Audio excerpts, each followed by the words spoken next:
You're listening to the best of the Martha Zoller Show. To hear the full show each day, tune in to AM 550 and FM 102.9 WDUN or log in to accesswdun.com and click the Listen Live button from 9 to 11, Monday through Friday.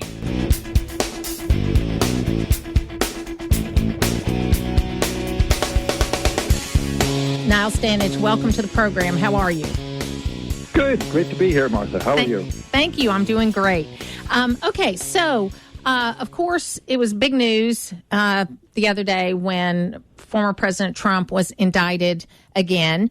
There are some that say that, the timing of this was suspect, but everybody knew it was coming. It's kind of like I live in North Metro Atlanta, and right as we speak, stanchions are being put around the Fulton County Courthouse, and there's an expectation in the next couple of weeks there'll be another indictment against the former president. What are your takeaways of this particular indictment against former President Trump? Well, I think there are a number of things, Martha. One is that the charges are serious. I don't want to downplay that at all, particularly two charges relating to the obstruction of an official proceeding, where the former president to be found guilty of either of those. The maximum sentence is 20 years. Now, of course, we expect him to plead not guilty today here in Washington, and like any other citizen, he will have the chance to defend himself in court. It was notable, I thought, that he wasn't charged with anything like aiding an insurrection or any matter like that. Obviously, the broad case relates to what happened on January the 6th. But when the January the 6th Select Committee in the House of Representatives had investigated this matter, they had made a referral, which essentially means a recommendation, that the former president be charged with aiding an insurrection. No such charge was pursued in the end. And then what are some other things, because you wrote a piece, 5 takeaways. What are some other things that stood out to you when you read the indictment? So one of the things was just how central this question will be of whether the then president was knowingly lying when he talked about the election being stolen, or whether he sincerely believed that to be the case. That question is very, very important to his ultimate legal culpability or otherwise. And what we see in the indictment is prosecutors lay out the number of people who pushed back on the then president's claims and told him they were untrue. So that ranged from the senior members of the Department of Justice, the Director of National Intelligence, other arms of government, and of course state legislators. I mean, I don't need to, I'm sure, retell for your benefit or your listeners' benefit what happened in Georgia with Brad Raffensperger, the Secretary of State, which was a whole episode in itself. So I think the fact that the prosecutors put so much emphasis on those issues was an interesting point. Yeah, and my gut feeling tells me that I don't know if the way to handle Donald Trump is through the legal system. I think that he needs to be beaten at the ballot box, or Joe Biden needs to be beaten at the ballot box. I think that's the way we handle political situations. It is disconcerting to me that it's gotten to this point, because in the past, we have not gotten to this level with a person that's a political figure like Donald Trump. Maybe there's never been anybody like Donald Trump, but I think back to, and I wish that he had acted in a different way, if you want to know the truth, Niall, because you look at Richard Nixon, for example. He had a very legitimate case to contest his election in 1960, or his losing of election in 1960. And in fact, there are some academics that believe the election was stolen, now looking at it 70 years later. So, but he wanted to do what was best for the country. He went on, he was governor of California, then he came back and he was president, left under his own problems that he had. But it was a different way. And I am very concerned as an American first. I'm a Republican. I'm a conservative. I voted for Donald Trump twice, and I gave him money in the last election cycle. But I'm one of those suburban women that he lost. Okay. And I'm looking elsewhere in this particular primary. So I don't mind saying that. It's a challenge where we are right now. It absolutely is, yes. And I think that polarization that you're speaking of is a real problem, because it's not only a matter of disagreeing on topics, right? It's a matter of people demonizing people whom they disagree with, or feeling that they can't have a proper conversation. Or sometimes, I don't know how you feel when you talk to friends who, aren't necessarily in media but are politically engaged. I certainly have people who feel they have to sort of censor themselves in certain conversations for fear not just of being disagreed with, but of sort of being, cancelled. What should we say, rejected in some more personal way, right? Yeah. So yeah. I think when the tentacles of polarization reach that deep into society, to the point where we're sort of having either very guarded conversations or demonizing each other, that's obviously a problem. Look, and you go back and you look at history. There was lots of messy politics. Okay, you go back as far as the women's suffrage movement, when they were protesting in front of the White House, and then President Wilson had them arrested and put into, basically, horrible situations, had a bunch of women arrested and put in horrible situations and kept there for months without, all kinds of horrible things have happened in politics. You go back and look at political cartoons from 100 years ago. They were really, horrible what they said about people. But we didn't have social media. We didn't have immediate knowledge everywhere in the world about everything that was happening the way we do now. So it does seem extremely amplified. And I don't know how to get past that. No, I think that's right. And I think we're all struggling with how to get past that, because doesn't it seem to you that in many ways the incentives are set up to encourage greater polarization and greater intolerance and greater anger? I mean, that's often what gets you on cable news, what makes you go viral on social media, what, if you're a politician, enables you to raise very large sums of money because you're really sticking it to the other side. There are, it's worth noting, Martha, legislators here in Washington, as there are around the country, who are operating in good faith, whether one agrees with them or not, and are seeking to address problems that people face or to find resolutions. Those people are typically not as well known as, Marjorie Taylor Greene or Alexandria Ocasio-Cortez. And so that's an issue. I should say, that's not to say that AOC or MTG can never act in good faith. I think they're often sincere. But that very combative approach clearly gets you a lot of publicity. So where do we go from here? Because you've got the roughly 35% of the electorate, and I think it's roughly 50% of the Republican primary electorate, but about 35%, 38% of the electorate that is going to be with Donald Trump no matter what. Doesn't matter. He said famously a few years ago, I could walk down this Fifth Avenue and kill someone and people would still be with me. Something to that effect. And they're with him no matter what. I've done political consulting. I helped for Senator David Perdue get elected in his first campaign, and I worked for Governor Kemp in his first campaign. And I know how campaigns are. Generally, if you've got your base, you don't keep playing to your base. But that's not what's happening here. The base has continued to get played for. And as Bret Baier famously asked Donald Trump, is how you going to win back the suburban women?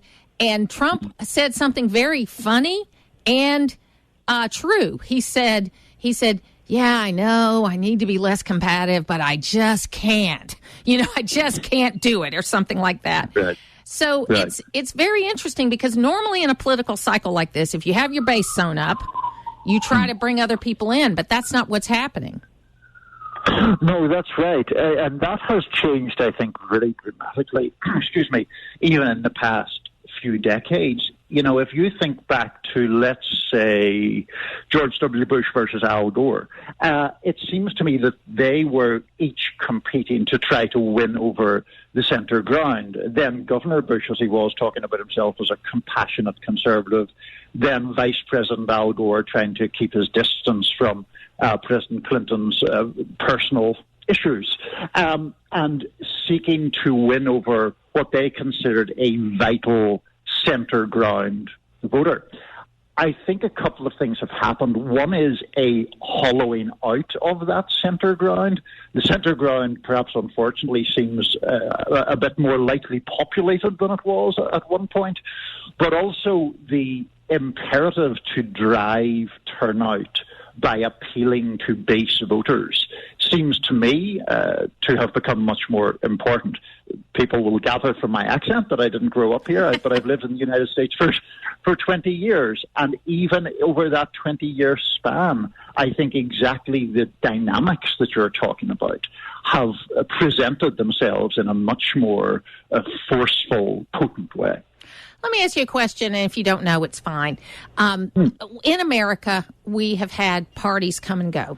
But in the last 100 years or so, it's been pretty much Democrats and Republicans. And the one thing Democrats and Republicans agree on is they don't want anybody else at the table. They make it very difficult for a new party to come up, right?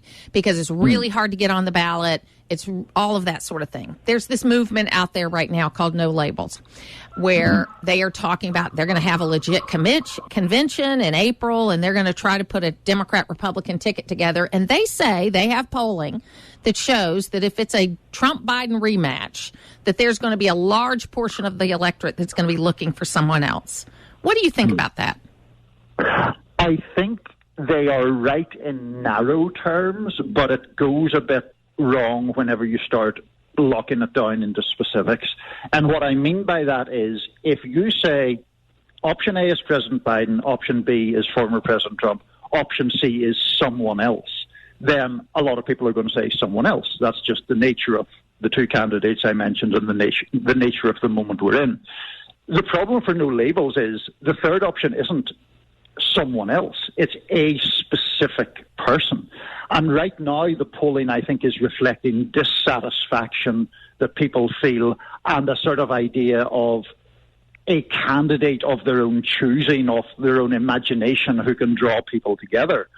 The candidate who is most obviously or most often mentioned in relation to No Labels is Senator Joe Manchin, the centrist Democrat from West Virginia. Now, with all due respect to Senator Manchin, I don't see some groundswell of enthusiasm for Joe Manchin to be President of the United States. I understand that he, because of his centrism, maybe has a certain appeal to Republicans, to more moderate Republicans at least, but are they going to vote for him over a Republican nominee in a way that might enable President Biden's re-election? And the same question, or the parallel question, would of course apply from the other side. So I think there's a difference between asking, would you like to see anyone else, for which there's a high number, and would you like this named person as a third-party candidate, which is a much lower number. Yeah, I think you're right about that. But I do, in theory, I love the competition. I as a student, I went back to school when I was 56. I'll be 64 this month. And I went back to school and I got my master's in American politics, and I looked at women's electoral success in the Republican Party. That was my very boring thesis that I wrote for that. But it was fun being back in school with a bunch of 25-year-olds in the kind of I did it 2016 to 2021. And so I was in a class called American Presidents in January of 2017.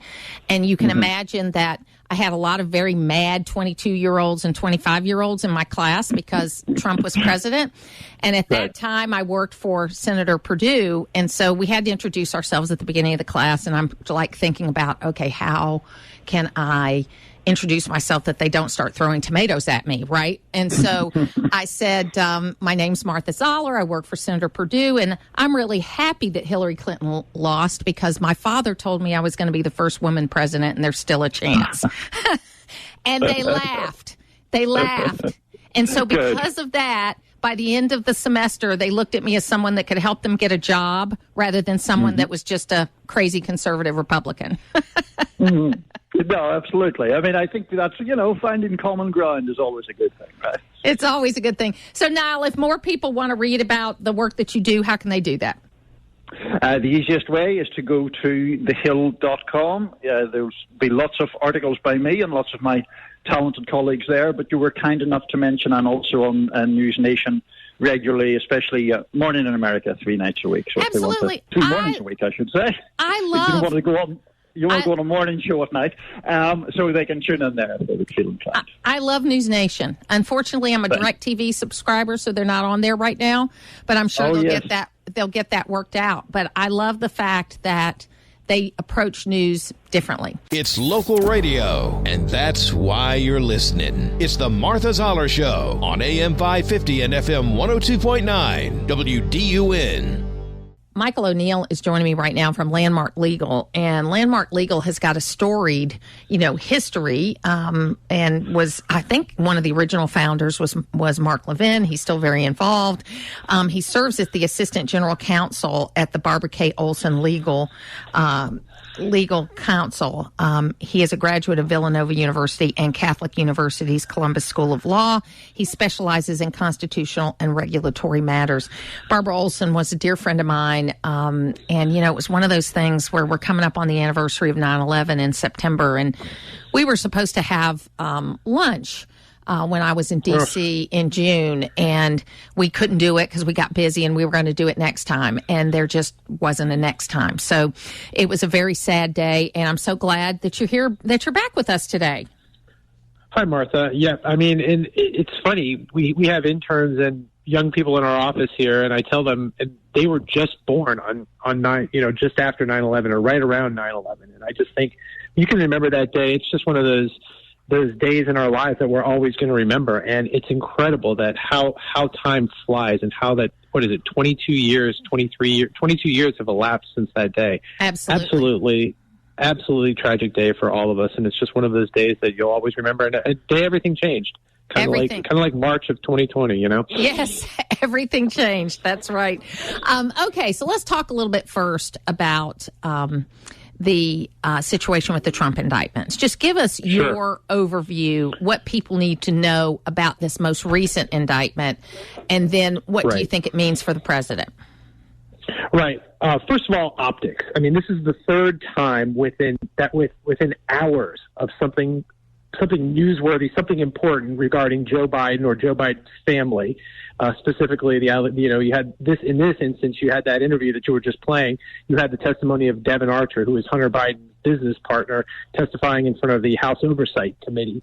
And within hours, this indictment drops. And that's not the first time. This is the third time. So you're seeing a consistent pattern here. Whenever there's bad news for Joe Biden, apparently the Department of Justice or a prosecutor is going to drop an indictment on Donald Trump.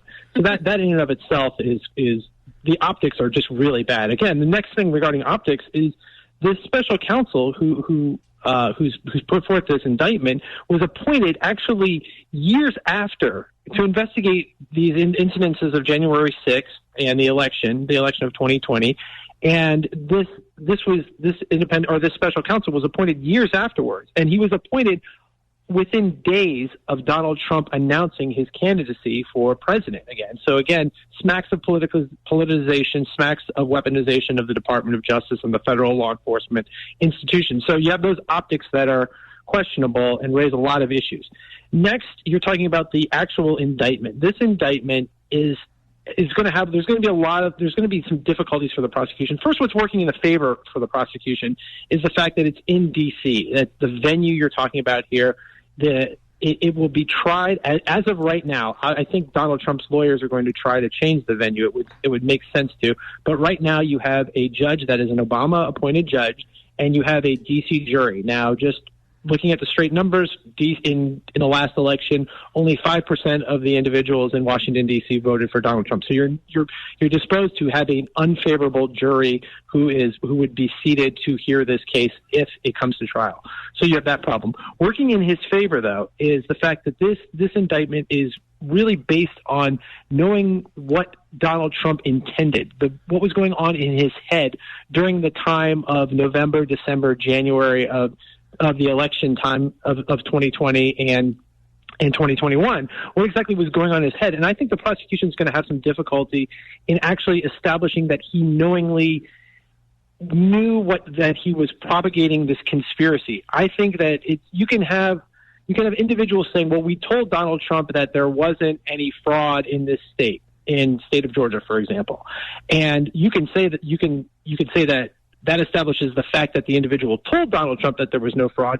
But it's going to be very difficult for the prosecution to establish that he actually believed what the individual was telling him. You see what I'm saying? It's really difficult to prove fraud. It's really difficult to prove the mens rea, the mental state of the target of the indictment here. And again, this is Trump. So what do you think is ultimately going to happen here? Obviously, it doesn't. I mean, he's having to spend a lot of money. He is spending a lot of campaign money. My personal problem with him was that he raised $100 million in 2022, and that's a whole different issue, and only spent $15 million of it on his candidates. And I think there were a lot of small donor people that thought they were going to be helping 2022 candidates. That's my personal problem with him, okay? Because there were a lot of those folks I was supporting, and they didn't get the help they thought they were going to get, okay? But I do think that this is just, I think if you want to beat Donald Trump, you beat him at the ballot box. Doing this, all these cases, I just think it hurts America, because what it's going to trigger is kind of a tit for tat that I don't know how long that's going to go on. Exactly. I mean, you're talking about weaponization of this is a political decision. Again, as I said before, the special counsel was appointed within a week of Donald Trump announcing his candidacy for the presidency. So ultimately, the fitness for Donald Trump to be president of the United States, again, is best left to the American people and like you just said, the ballot box. This is the weaponization of the political process. And again, this is kind of you hear this over and over again, but not to dwell on it, or not to state it again, but it bears repeating. This is really a Rubicon for American politics here. You are talking about, and despite the fact that it's a fact that he is leading by leaps and bounds as of the Republican nomination. I mean, he has viable challengers to him, and he is beating them by double digits at every poll. And so this is the number one candidate from the Republican Party for the presidency that is the target of numerous investigations.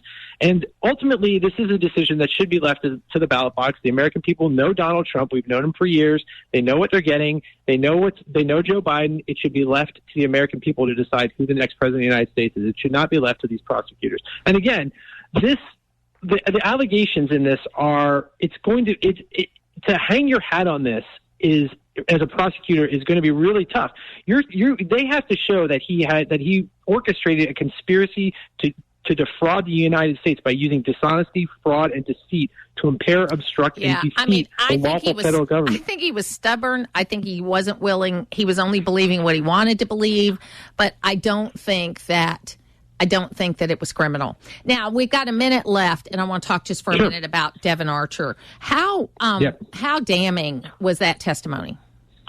Extremely damning. And it's funny you say, I mean, everybody's caught up in the Trump indictment, but it is absolutely devastating. You had Devon Archer stating that Joe Biden, when he was vice president, participated in over 20 phone calls to, quote, sell the brand. And what was his role in this? Well, why would his son get appointed to a board of a Ukrainian energy company, but for the fact, what experience did he have running for an energy company in Ukraine? Zero. Why would he be paid $100,000 or around $100,000 a month to simply sit on this board, if not to sell the influence of the vice president of the United States?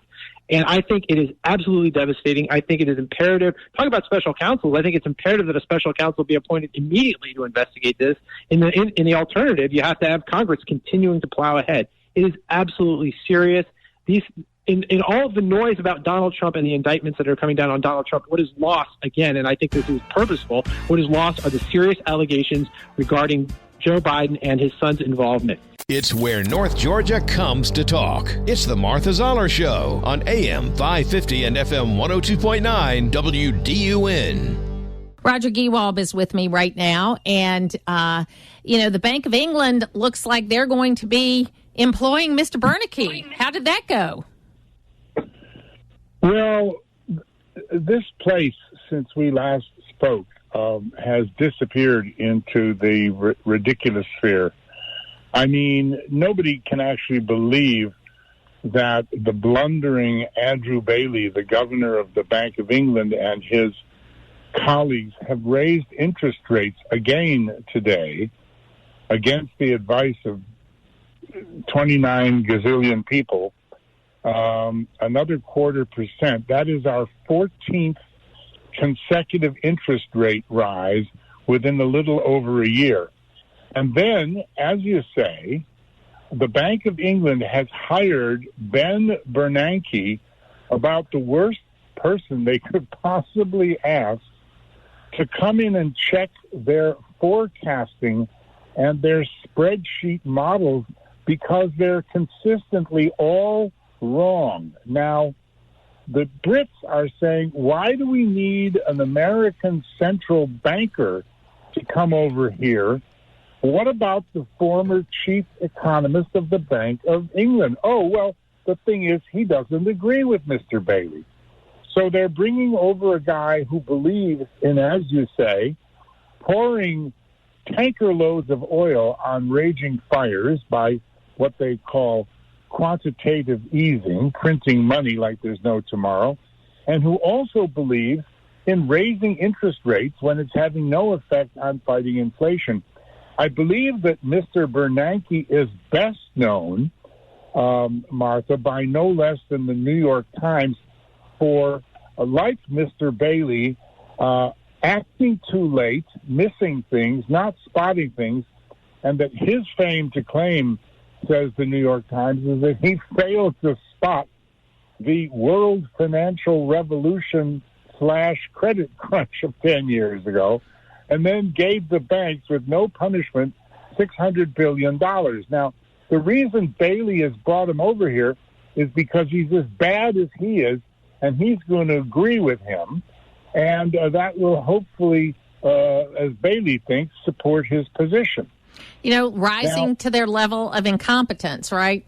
Exactly. And at the same time, what goes way beyond that is our diminutive Prime Minister, Rishi Sunak, is off to Disneyland, which is a terrific place for him to go because it resembles the world he must live in all day right now.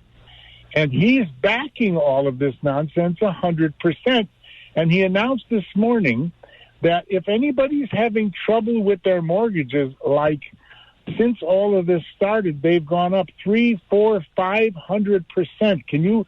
I mean, one guy said on TV that his mortgage went from $1,800 a month to $2,500 a month. Can you imagine that? And what he said is, go to your bank and extend the mortgage. And the guy said, but I'm already on 35 years. And you see, we don't have fixed rate mortgages here. The rates vary every couple of years.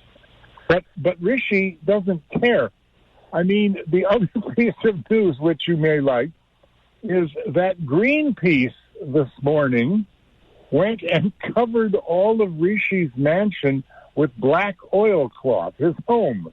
So he can't see out of any of the windows. Oh, that's funny. And, that's funny. That's the big news story here today. But this Bernanke thing has just left people breathless, Martha. Well, let's shift gears a little bit. And, of course, the big story here is the third indictment of former President Trump, and he will be arraigned today.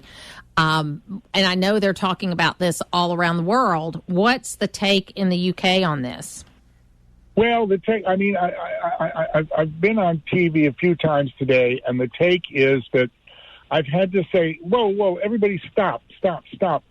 You know, British politics is like tea and strawberries at Wimbledon compared to American politics.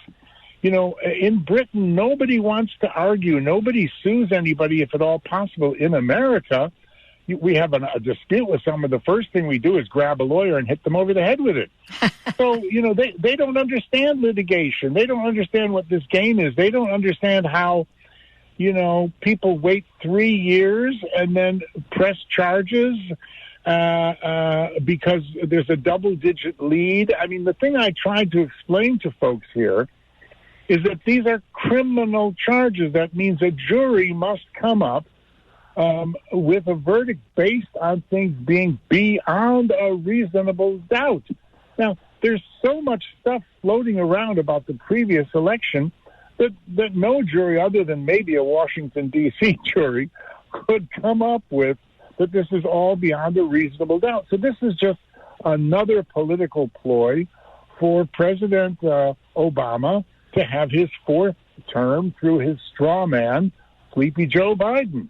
And, Do you know what's so crazy about that concept, though, Roger, is that and I know President Obama was quoted today as, something was leaked that he told to Joe Biden that basically you're going to have to take Donald Trump seriously and that he could beat you and all of that sort of thing.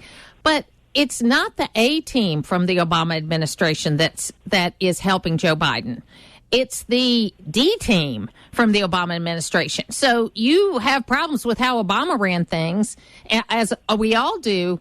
But the people that are on the Biden team are the worst parts of the Obama team. That's what's so crazy.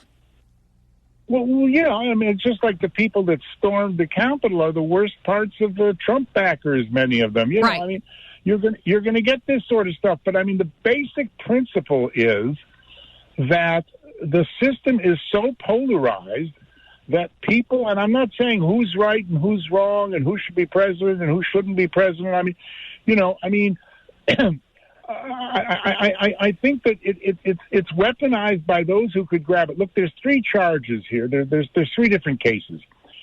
The first case of Stormy Daniels, he allegedly that was ridiculous. That was ridiculous. He allegedly paid a porn star for allegedly having sex with him.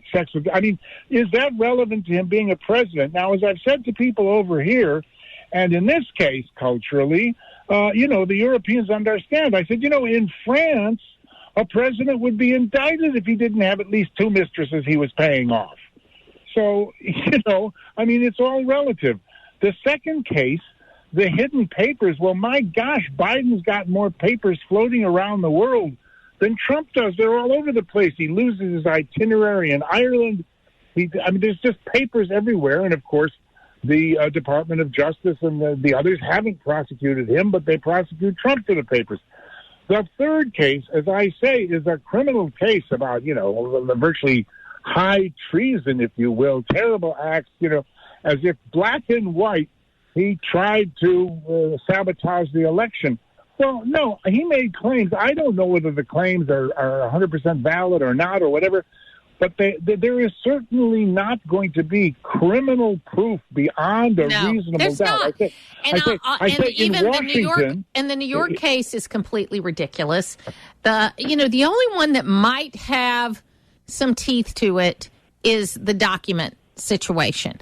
And you know what? I know that former President Trump doesn't like to listen to people, but he clearly didn't cooperate in trying to turn everything over, but I don't think it was something he should have been charged with. Well, yes, that is an offense, and it's a criminal offense, but is it the treasonous kind of thing that they're all squawking about? Because, with what you might call Chinese whispers, over here, this is sounding like, you should hear some of the hosts on TV and radio over here. How can you have a president who has committed high treason? Something gets lost on its making in the its way over translation. here. Even though we're all speaking English, it gets lost in translation. Because if somebody is sued, that's it for the British. You're done, boy. Nobody gets sued. Well, sorry, this is America, and people get sued and sue all day long. Really? Well, and the other side of that, right, is that people settle cases even when they're not guilty because they just want to move on. That's another concept people don't understand. Don't understand. Absolutely don't understand. It's a different system. I had a bunch of guys come over here not all that long ago with some television stations that were in trouble in America, and the financing was held over here, and they came over here and they arrived, all these lawyers in their Brooks Brothers suits and these expensive briefcases, and they said, where's the blue backs? And I said, they don't have blue back legal documents here. Well, what does the trustee in bankruptcy use? Well, there is no trustee in bankruptcy. Well, wait a minute. What happens if somebody goes? They had prepared a whole case, probably spent millions, based on as if they were in Indiana. And they didn't even get that the system's completely different. The two sides don't understand each other, so the news reporting is abysmally bad. Well, it's abysmally bad over here, too. Roger Gewolb, if people want to know more about the work you're doing, how can they do that? I'm on Twitter, which now seems to be called X. And my X handle is at Dr. Dr. Roger, Roger Gewolb, Gewolb. And I'm on YouTube. Just look for Roger Gewolb. He's prolific on YouTube, that's for sure. Thank you so much for being with me today. Thank you, Martha. God bless. Putting the talk in news talk. It's the Martha Zoller Show on AM 550 and FM 102.9 WDUN. Kelly Loeffler is joining me right now on the phone. She's the former United States Senator. She also created Greater Georgia, which we're going to talk in a moment about a new candidate school or a candidate development initiative that they're going to have. But first, we wanted to talk with her about her joining Public Square. Kelly Loeffler, welcome to the program.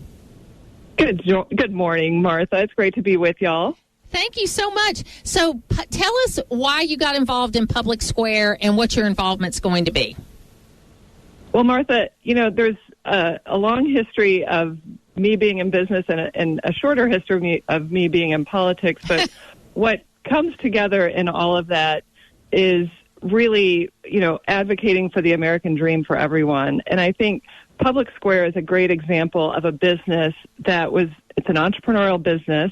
It's an app. You can download it. It's Public Square in the App Store. And basically what it allows citizens to do is look for businesses that align with their values.